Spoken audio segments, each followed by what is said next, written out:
ఏదైనా పోగొట్టుకోవచ్చు కానీ ధైర్యాన్ని మాత్రం పోగొట్టుకోకూడదు. ధైర్యే సాహసే లక్ష్మి గారు. ఏమిటి కంగారు? నేను ఇప్పుడు ఆపదలో ఉన్నాను. పోలీసు వాళ్ళు తరుముకు వస్తారు. Please help me.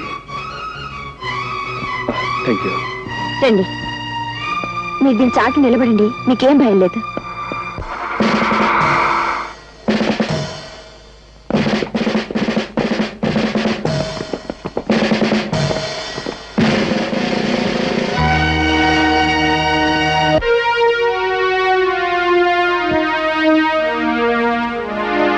ఇల్లంతా వెతకండి. ఏమిటి నాన్న ఇది? ఈ ఇంట్లోకి ఒకటి ప్రవేశించాడమ్మా. ఈ ఇంట్లోకా? నువ్వు లోపల ఎక్కడో ఉండుంటావు.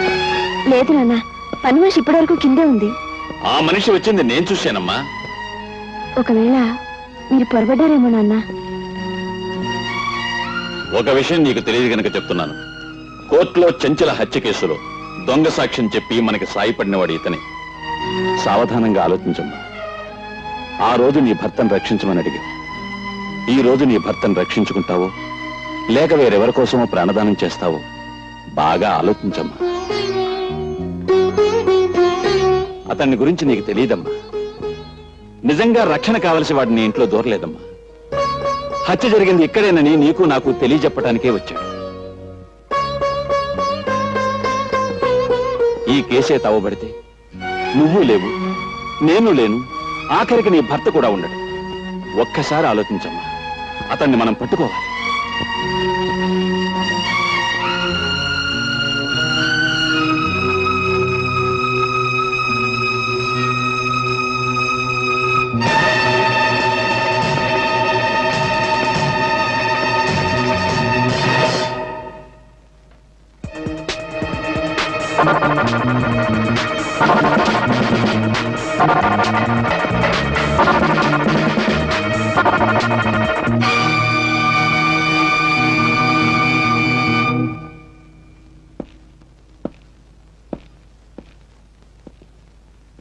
భయపడకమ్మా.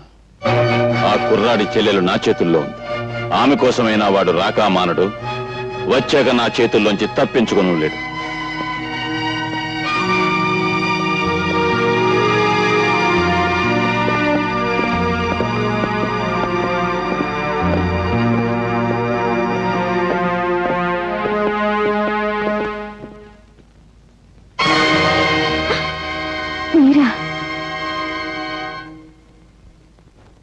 నన్ను క్షమించండి. మిమ్మల్ని దాస్తానని చెప్పి. నోను, మీరు చేసిన సహాయానికి కృతజ్ఞతలు చెప్పకుండా వెళ్ళకూడదనుకునే మీ నాన్నగారికి పారిపోయినట్టు భ్రమ కలిగించాను. మీ తండ్రి కూతుల సంభాషణ విన్నాను. పాపం నేను మా చెల్లెల్ని రక్షించుకోవడానికి వెళితే అదును చూసి పట్టుకోవచ్చనే ధీమలో ఉన్నట్టున్నారు. ఫోన్ చేసి చెప్పండి, నేను అందుకే వెళుతున్నాను.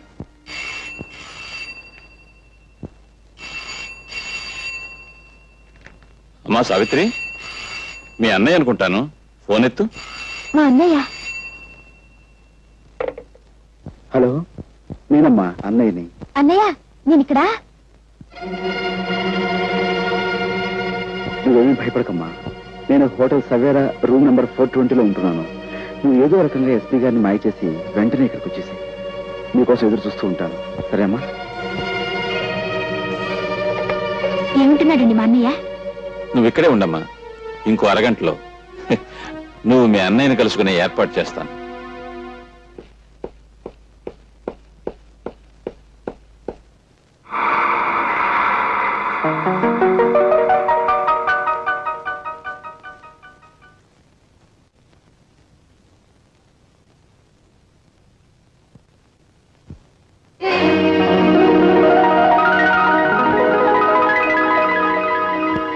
అన్నయ్య, అతను మనకి విరోధి. వెళ్ళొద్దు. నీకే చెప్పేది, కూర్చో. అన్నయ్య. ఊరుకోమ్మా, ఊరుకోమ్మా. బాగున్నావు కదా? అన్నయ్య, ఆయన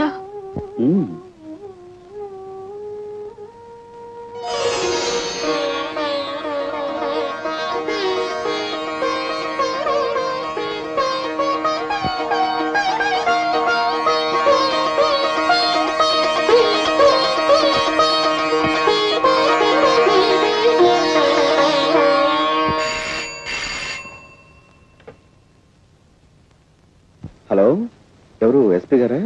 నమస్కారం సార్, రాజాని మాట్లాడుతున్నాను. మీ ఇంట్లో నుంచే మిమ్మల్ని బయటికి పంపించి మీ ఆధీనంలో ఉన్న నా చెల్లెల్ని నేను తీసుకెళ్ళిపోతున్నాను. మీరు ఉద్యోగరీత్యా న్యాయాన్ని రక్షించాల్సిన పెద్ద పోలీస్ ఆఫీసర్. కానీ నిజంగా మీరు న్యాయాన్ని రక్షిస్తున్నారా? No sir. హత్య చేసిన మీ అల్లుని రక్షించారు, మీ కూతురు జీవితాన్ని ఉద్ధరించారు. అందుకోసం ఓ అమాయకుడి హంతకుడుగా మార్చారు, అతనికి శిక్ష పడేలా చేస్తారు. ఇది న్యాయం అంటారా? ఇది ధర్మం అంటారా? సార్, ఒక్కసారి మీరు వేసుకున్న కాకి బట్టల వంక చూసి ఆలోచించండి సార్.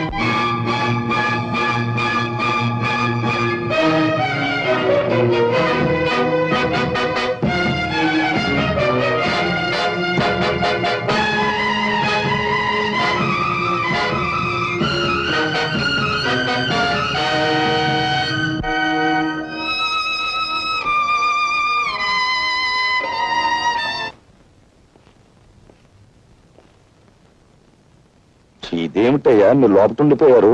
మేము లోపలికి నెట్టేసి ఆడవాళ్ళు బయటికి పారిపోయారా? మా తల్లులను జైల్లో పెట్టి మేము బయట డ్యూటీలు చేయలేకపోతున్నాం సార్.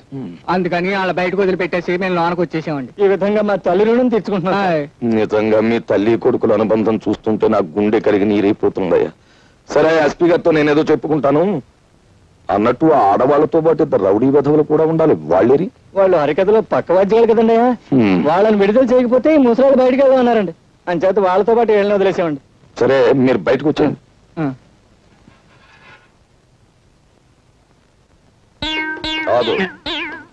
చూసి నువ్వు ఉండిపోయా వీళ్ళతో పాటు లోపల? నేను కూడా ఒక దారుణం త్యాగం చేశాను సార్. నువ్వా?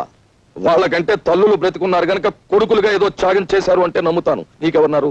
నువ్వు లంచాలు గిల్లుతున్నావని తెలిసి మీ అమ్మ ఎప్పుడో ఊరేసుకు చచ్చిపోయింది కదా. కాదు సార్, కిరసాలు పోసుకుంది సార్. సర్లే, ఏదో ఒకటి. నువ్వు చేసిన త్యాగం ఏమిటో చెప్పు. తులసమ్మ మా ఇంట్లో అద్దుకుంది కదా సార్, ఆవిడ అరెస్ట్ చేశాం కదా సార్. నేను లోపల ఉండి ఆవిడని విడిపించి మహిళా లోకాన్ని గౌరవించాను సార్. అలా గౌరవించడానికి ఆవిడ ఎంతకిల్లావు? లేదు సార్, సోదరుగా భావించాను. అలా భావించడానికి ఆవిడ ఎంతకిల్లావో చెప్పు. ఒక నెల అది ఎక్స్ట్రాగా ఇస్తున్నాను సార్. అది అలా చెప్పు. ఉరికమ్మ ఎక్కేవాడిని కూడా ఎంతో కొంత గిల్లాలని ఆశించే మనిషివి నువ్వు. నీ త్యాగాన్ని ఈ దేశం భరించలేదు. నువ్వు లోపలికెళ్ళు. లోపల ఉక్కుపోసేస్తుంది సార్. బనీని తడిచిపోయింది చూడండి సార్. ఫ్యాన్ వేయించి నీ కోసం ఏసీ పెట్టిస్తారు. వెళ్ళు లోపలికి.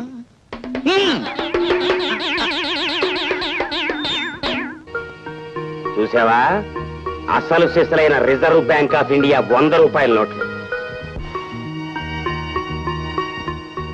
చూసావా, వెనకటికి ఎవరో రూపాయి నోట్లతో పొయ్యి వెలిగించుకుని కాఫీ కాచుకు తాగారట. ఆ తర్వాత నేనే 100 రూపాయల నోట్లతో బీడీ వెలిగించుకున్న మగాణ్ణి. అన్నయ్య, వాడు ఎవరమ్మా అతను? నీకు తెలుసా? వాడు ఎస్పీ గారి మేనలుడు అన్నయ్య. ఉత్త వెధవ. వాడిని చూసి ఎస్పీ గారు భయపడేవారు. వీడు దబాయించి ఆయన చేత పనులు చేయించుకోవడం కూడా నేను చూశాను. బ్లాక్మెయిల్ చేయటం. ఒక్క నిమిషం నన్ను ఎస్పీ గారు మాట్లాడతారు. ఈ ప్రపంచంలో నాకు చేతొచ్చిన విద్య ఒక్కటే. అది కూడా చేయొద్దంటావేంటి? మర్యాదగా మాట్లాడు.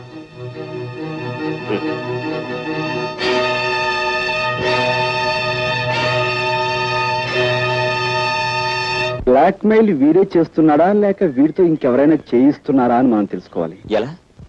ఆ విషయాలన్నీ నాకు వదిలేయండి. ఇదిగో బాబు, కొద్దిగా అగ్గిపెట్టి.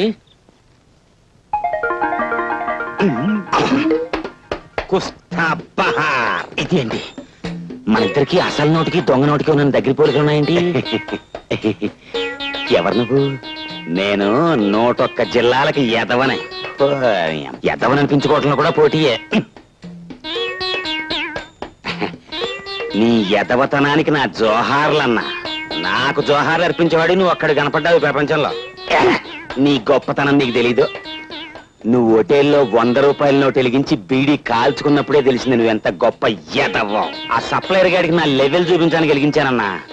కానీ క్లబ్కి వెళ్ళాక ఆ 100 వెలిగించినందుకు 100 టన్నులు తినాలి మా ఆవిడతో. క్లబ్బా? ఏ క్లబ్బు? Jackal club. నీ లెవెల్కే అన్నా నువ్వు క్లబ్బు లోపలికి వెడతావు. నన్ను హోటల్ గేట్ దగ్గరే గెంటేస్తున్నారు. ఆ క్లబ్బు మా ఆవిడదే అన్నా. అంటే మీ ఆవిడ క్లబ్బు ప్రొపరైటరా?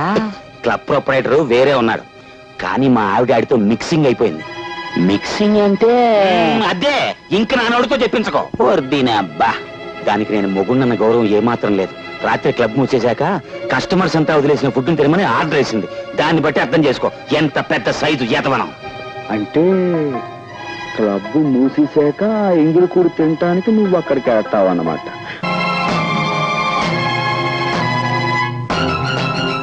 నా ఇష్టం వచ్చిన వాడితో ఆడతాను పాడతాను, మధ్యలో నువ్వెవతివి?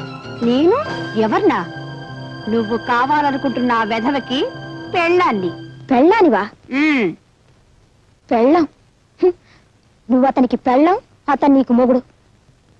అసలు నీలో పెళ్ళానికి ఉండవలసిన లక్షణం ఒక్కటైనా ఉందా? మొగుడు ఎంగిలి పళ్ళాల్లో తింటూ ఉంటే చూస్తూ ఊరుకోవడం పెళ్ళం లక్షణమా?